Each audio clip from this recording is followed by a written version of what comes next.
Pemirsa, mantan Menteri Perdagangan Thomas Trikasih Lembong atau Tom Lembong melaporkan majelis hakim yang memberikan vonis 4,5 tahun penjara ke Mahkamah Agung dan Komisi Yudisial dalam perkara importasi gula.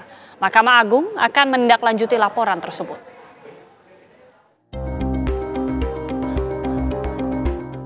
Mantan Menteri Perdagangan Thomas Trikasih Lembong alias Tom Lembong mengambil langkah baru usai bebas karena mendapat abolisi dari Presiden Prabowo Subianto.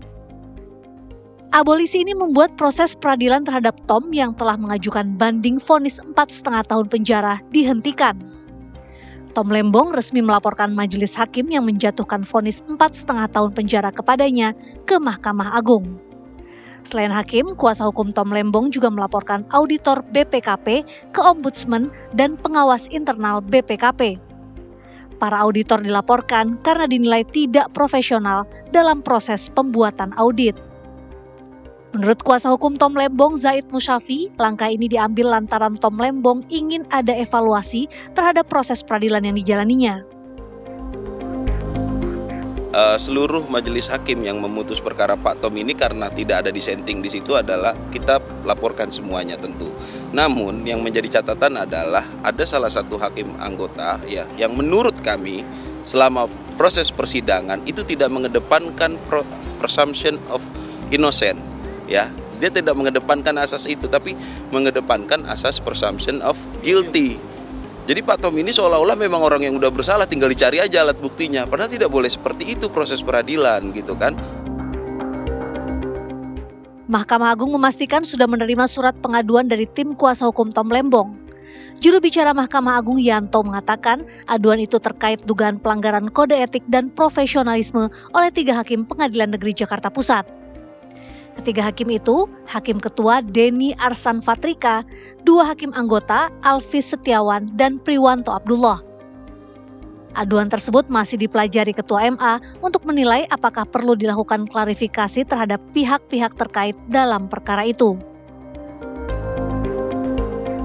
Surat tersebut diajukan oleh tim kuasa hukum Thomas Trikasih Lembong kepada Mahkamah Agung Republik Indonesia, Jaki, Ketua Badan Pengawasan MARI.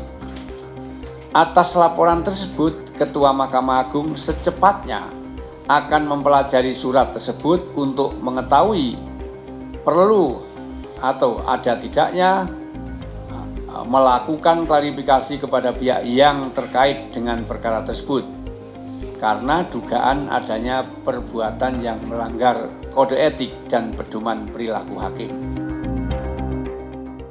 Sementara itu, Menteri Sekretaris Negara Prasetyo Hadi menegaskan pemberian abolisi kepada Tom Lembong tak lantas menghentikan penyelidikan kasus impor gula. Mensesnek menyatakan proses hukum terhadap terdakwa lainnya akan tetap berjalan. Nanti kita serahkan ke Kementerian Hukum lah untuk mengkaji kalau memang ada permohonan. Belum. Berarti artinya prosesnya masih jalan, masih yang selain Tom Lembong? Tuh iya dong. Pasti dong. Berarti abolisi itu bukan yang peristiwa itunya nggak ada mas? Hanya untuk Tom Lembong, begitu Iya. mas? Hanya untuk beliau. Jadi untuk para terdakwa lainnya proses hukum apa? Ya proses hukum yang lain tetap jalan. Sebelumnya Tom Lembong mendapatkan abolisi dari Presiden Prabowo Subianto. Pemberian abolisi ini merupakan hak prerogatif Presiden. Dengan begitu, proses hukum Tom Lembong dihentikan dan Tom Lembong sendiri resmi bebas dari rutan Cipinang. Tim TV One mengabarkan.